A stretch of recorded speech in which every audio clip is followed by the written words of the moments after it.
buzzed in my pocket. My neighbor's voice came through, shaky and urgent.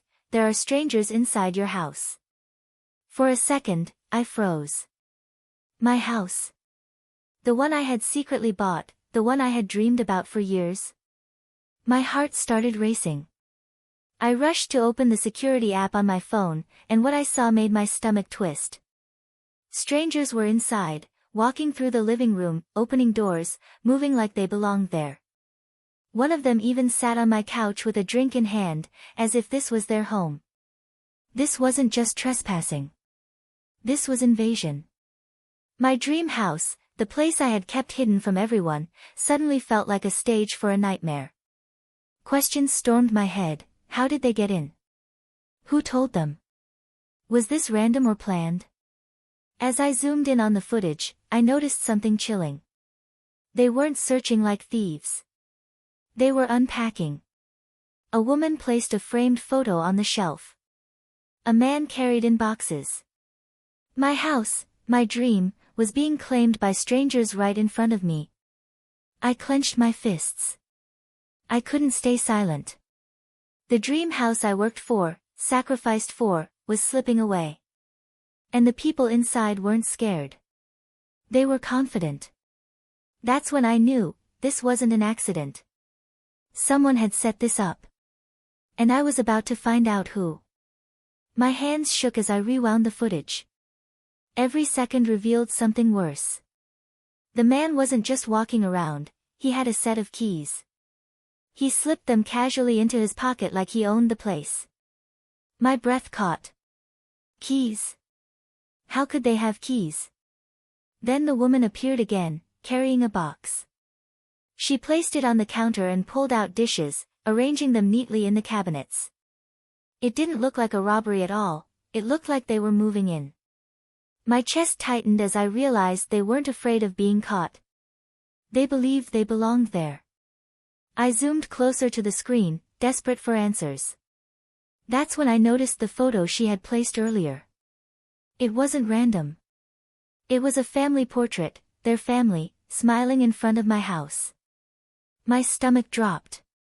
This wasn't some break-in. This was a claim, bold and terrifying. Each frame told me the same story, they weren't leaving. They were settling. And as I watched, helpless, I felt my dream slipping away with every box they unpacked. Something about this was deliberate. Someone wanted me to see it. I couldn't take it anymore. I grabbed my car keys and raced to the house, heart pounding like a drum. The driveway was full, two unfamiliar cars parked as if they had been there for years. My hands trembled as I approached the front door, and before I could even knock, it swung open. The man from the footage stood there, staring at me with calm, steady eyes. "You're here," he said flatly, as though he had been expecting me. My voice cracked as I shouted, "This is my house. Get out." The woman appeared behind him, clutching that framed photo to her chest. She looked at me with a mix of pity and anger. "Your house," she whispered. "This has always been ours." For a moment, my mind went blank. How could they say that? I had the deed. The bank statements. The endless hours I worked to afford this dream. Yet standing in that doorway, I felt like an intruder. When I tried to push past him, the man stepped forward, blocking me with a force that wasn't just physical, it was personal. He leaned closer and whispered words that made my blood run cold. "You don't understand, you were never supposed to find out."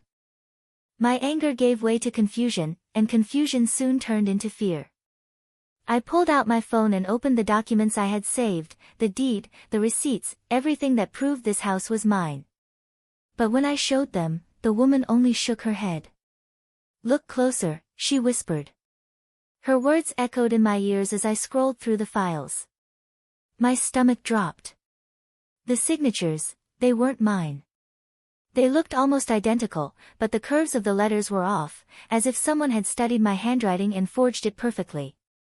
The date of purchase was even stranger, it was marked weeks before I ever made the final payment. I stumbled back, clutching the phone. "This isn't possible," I muttered. The man's eyes darkened, and for the first time, I noticed a small tattoo on his wrist, the same symbol I had glimpsed briefly on the security footage. The woman stepped forward, lowering her voice so only I could hear. "You think you bought this house," she said slowly. "But the deal was made long before you walked in. You've been living someone else's story." My breath caught. If what she was saying was true, then who really owned my dream house? For hours, my mind spun in circles, trying to make sense of what I had seen. Who were they? Why my house? By morning, I could no longer bear the weight of unanswered questions. I went back to the property, each step toward the front door feeling heavier than the last. The lock had been tampered with, but inside, everything looked perfectly arranged, too perfect, as if someone had been preparing it for me. In the living room, I noticed something new, a box on the coffee table, wrapped in faded brown paper. My hands shook as I opened it. Inside were old photographs, grainy, black and white images of families I didn't recognize, all standing in front of the very same house. Generations of strangers, all connected to this place. At the bottom of the box lay a letter. The handwriting was jagged, hurried, "The house chooses who lives here.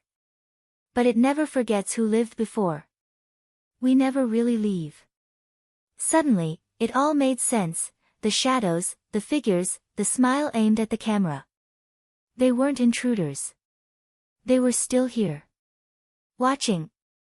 Waiting. My dream house wasn't mine at all.